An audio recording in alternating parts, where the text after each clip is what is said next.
ZULU. Awushwele Nkabi. Ukahle wakithi.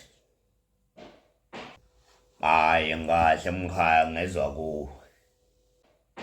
Ya nginodaba lana man.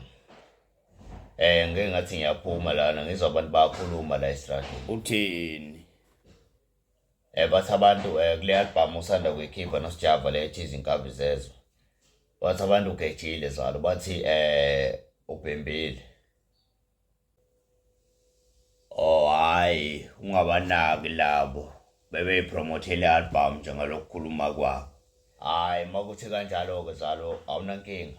Awu akunankinga nencane nje mfowethu akunankinga mkhaya. Oh hayi. Then ngibele ngiphole ngirelax ngiphole bese beach manje man. Awu uthi phela bese ngiqale ngilesi sinamnami seyifuna ungibona ukuthi ngubani. Akwazi ukusukela uZULU umuntu wakithi. Abakwazi ukusukela man. Umnewe hayi ngiyazi wegazi. Bengizobakhombisa ukuthi ihlaba kanjani inkunzi bomvu masihlaba. Ngoba ngiyabeza ukuthi bagezwa ngendaba la. Bebezobe sebethinta ingane ngizobakhombisa ukuthi ngizobahlaba ngizobuya negazi. Hehehe. Hayi kuleka nje mfowethu into engatheni lena. Abantu bake bethi bayenza nje kanti baya promoter lapho nalapho bona babona.